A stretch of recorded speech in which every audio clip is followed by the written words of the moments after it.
Buenos días, buenas tardes, buenas noches. Mi nombre es Coco y hoy vamos a hablar sobre qué son y cuál es la historia de las obras derivativas. ¡Yay! Qué nombre elevado para hablar de fanfics y fanarts. Sí, lo que más me interesa de todo esto es llegar a la parte de su relación con el fandom, pero para tu información, las obras derivativas son mucho más antiguas que el fandom moderno. De hecho, la historia de las obras derivativas es tan antigua como la injusticia. Casi literalmente. Para los que no saben, las obras derivativas son piezas de arte basadas o inspiradas en otras obras de arte. Cualquiera de las dos, la inspiradora o la inspirada, pueden ser del género que sea. Una canción basada en una obra de teatro, un cuento basado en una película, una pintura basada en una poesía, cualquier cosa. Hoy en día con las leyes de copyright es una práctica que ha caído un poquito, pero nada más un poquito en desuso, y hoy en día más que nada se aplica a cosas que tengan que ver con el fandom. O sea, fanarts, fanfics, fanbits, otras cosas que empieza con fan. Pero esto no siempre fue así. ¿Se acuerdan lo que dije en el video sobre tropos? No hay nada nuevo bajo el sol. Exacto. Si ven cuando digo que toda obra actual está inspirada por sus predecesoras, me refiero más a que está inspirada en la forma de contar la historia, los medios que usaron, el arquetipo de los personajes. Muchas de las obras de nuestro patrimonio cultural están inspiradas de forma directa por otras obras. Ok, antes de seguir, quiero aclarar que casi todo este video está hecho en base a historia occidental. Reconozco mi culpa sobre no conocer lo suficiente de la historia de las obras derivativas de otras culturas como para poder hablar de ellas acá. Capaz algo sé, pero no lo suficiente como para hablar en profundidad. Así que si alguien sabe más sobre historias de obras derivativas de otras culturas y quieren compartirlas, me lo pueden dejar en los comentarios y voy a estar súper agradecida. Continuemos. Las leyes de copyright como las conocemos son bastante modernas. Tendrán más o menos unos 300 años por ahí, que yo sé que suena como un montón, pero les recuerdo que tenemos casi 6.000 años de historia de la humanidad documentada, lo cual sería más o menos como, por ejemplo, el Dr. Atticus Lincoln en Grey's Anatomy. Sí, ahora es uno de los protagonistas, pero este muchacho apareció nada más que en las últimas 2 temporadas y Grey's Anatomy tiene 16, o sea, la mitad del tiempo ni me acuerdo que existe. Así que antes de que el Dr. Copyright hiciera su primera aparición en la clínica de las leyes, las cosas eran bastante más laxas. De hecho, muchas de las que hoy consideramos grandes obras fueron inspiradas por otras obras ya existentes. Y cuando digo inspiradas, me refiero a que directamente tomaron el argumento y gran parte de los personajes, lo cual hoy lo consideraríamos como infringir el copyright. Ejemplifiquemos. Quizás alguna vez hayan escuchado hablar de este muchacho inglés, ¿cómo es que se llama? William Shakespeare. Muchas de las obras de Shakespeare estaban inspiradas por otras obras contemporáneas. Uno de los casos más conocidos para los nerds del teatro como yo, es el de Romeo y Julieta. Sí, la historia de dos amantes separados por el odio que se tienen en sus familias es súper antigua. Uno de los primeros antecedentes de este tropo es el del mito de Píramo y Tisbe, que de hecho Shakespeare los menciona en la obra que aparece dentro de su obra, Sueño de una noche de verano. Pero con Romeo y Julieta no me refiero solamente a que Shakespeare tomó la historia de Píramo y Tisbe y la pasó a un contexto moderno. Bueno, moderno para la época de Shakespeare. Shakespeare escribió Romeo y Julieta entre 1591 y 1595 y la primera vez que se interpretó fue en 1597. Hasta acá, todo bárbaro. Pero lo que muchos no saben es que en el año 1562, o sea, 30 años antes, un muchacho llamado Arthur Brock escribió el poema La trágica historia de Romeo y Julieta, que a su vez era una traducción de la novela italiana Romeo y Julieta, escrita por el muchacho Matteo Bandello. Y no solo Romeo y Julieta. Shakespeare adaptó 4 historias de Bandello: Romeo y Julieta, Cimberino, Noche de Reyes y la subtrama de Claudio en Mucho ruido y pocas nueces. ¿Significa esto que Shakespeare era una mala persona? No necesariamente. En esa época un montón de gente hacía esto. Está bien, no era todo el mundo, pero sí era una práctica común. Ahora, que Shakespeare no fuera una mala persona por esto en particular, no significa que no fuera en sí una mala persona.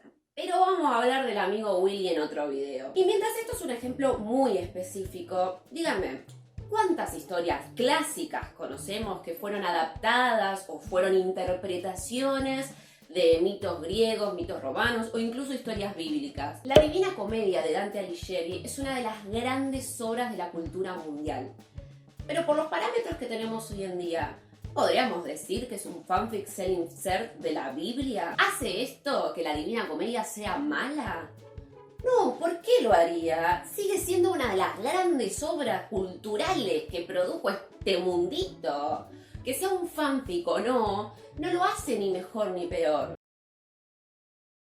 Pinturas, esculturas, murales, vasijas. ¿Cuántas obras artísticas que conocemos hoy en día fueron inspiradas por mitos, cuentos, novelas, etc.? Yo sé que no necesito respondérselo, pero por las dudas la respuesta es muchos. Antes hablábamos de nuestro amigo Willy, y la verdad es que su obra ha inspirado a muchísimos artistas. Leyendas artúricas, por ejemplo, son obra de inspiración para artistas de todas las épocas. Mitología griega y romana, hay cientos y no miles de obras basadas en esas historias. ¿Y la Biblia?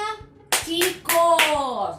El catolicismo es uno de los fandoms más activos de la historia y de los más conflictivos también, listos para atacar a cualquiera que vaya contra el canon. Chiste, no se enojen, es un chiste. Ahora hablando en serio, ¿se imaginan el mundo del arte sin todas estas obras? Durante siglos los artistas inspirados en mitos, cuentos, novelas y un montón de cosas más para crear sus obras. Obras que hoy en día exponemos en los museos como las obras de arte que son. Obvio que es difícil aplicar parámetros modernos a cosas de antaño, pero no hacemos eso de todas formas con un montón de otras cosas. Una vez que las leyes de derecho de autor empezaron a implementarse, las obras derivativas no pararon. Aún hoy en día se crean pinturas basadas en obras literarias. Y no solamente pinturas, series, películas, musicales. Uno de mis casos favoritos es el de Mi Bella Dama. Mi Bella Dama es una película basada en el musical del mismo nombre, que a su vez está basada en la novela Pigmalión de George Bernard Shaw, que a su vez está basada en el relato Pigmalión de Ovidio. ¡Hermoso! ¡Ay, cómo amo todo esto! Hoy en día se crean un montón de películas, series, libros que están basados en otras obras. Y no me refiero solamente a segundas partes y remakes, no. Ya invoqué 2 veces a mi amigo Willy y ahora la voy a invocar una tercera. Una chica en apuros en Latinoamérica y ella es el hombre en España es una adaptación de Noche de Reyes. 10 cosas que odio de ti es una adaptación de La Fierecilla Domada y Amor sin barreras es una adaptación de Romeo y Julieta.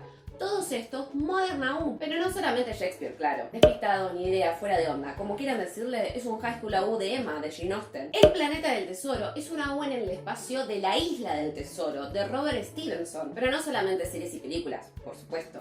En literatura tenemos un montón de ejemplos de este tipo. La saga de Percy Jackson, de Rick Riordan, basada en los mitos griegos. Ulises, de James Joyce, basada en la Odisea de Homero. Y por supuesto, no puedo terminar esta lista sin mencionar que 50 sombras de Grey está basado en Crepúsculo. Y hablando de eso... Sabía que querías hablar de fandom. Sí, obvio, siempre quiero hablar de fandom. Hoy en día las obras derivativas, también llamadas trabajos transformativos, suelen referirse más que nada, como ya dije, al trabajo del fandom. Casi desde la concepción del fandom moderno, los fans creadores de contenido se han manejado al límite de la ley. Hoy en día las aguas están bastante tranquilas, ya no hay tantos problemas y los creadores de contenido original suelen tomarse bastante bien que los fans creen trabajos transformativos sobre su obra. En parte porque ahora se lo toma más como si fuera una forma de publicidad gratuita y en parte porque muchos de esos autores arrancaron en el fandom. ¿Se acuerdan cuáles eran las características principales del fandom? La discusión y el intercambio de trabajos. Las obras derivativas de fans son una parte fundamental del fandom moderno, a tal punto que yo por lo menos no puedo imaginarme el fandom sin ellas. No solo eso, sino que como decía antes, muchos autores originales arrancaron en el fandom. Y acá no estoy hablando solamente de E.L. James y de Cassandra Clare, que por cierto vamos a hablar de Cassie Clare en otro video porque ese drama es imperdible. Neil Gaiman, autor de grandes libros como Buenos Presagios, Coraline y American Gods, es un autor que reconoce que sus adaptaciones son fanfics. Gaiman escribió fics basados en historias de Lovecraft, de C.S. Lewis, de Conan Doyle. De hecho, con Estudio de Esmeralda, Gaiman ganó un premio Hugo a Mejor Cuento Corto. Pero si bien es uno de los que tiene más renombre, no es el único. Otros autores que solían ser parte del intercambio de trabajos de fans incluyen, por ejemplo, a Mel Cabot, la autora del Diario de una Princesa, que contó que escribía fanfics de Star Wars. Lois McMaster Bujold, autora de la saga Vorkosigan,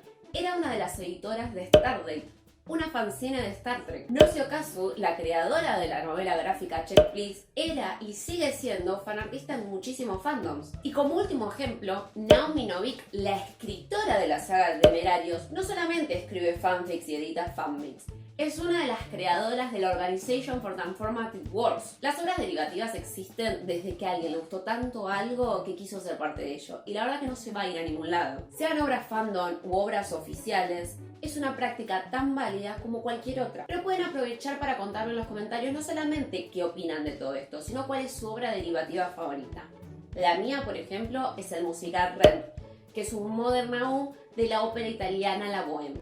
Si este video les gustó, pueden darle un me gusta, apretar este lindo botón de suscribir y esa linda campanita, así les avisa cuando subo el próximo video. Y nosotros nos vamos a estar viendo la próxima semana. ¡Chaito!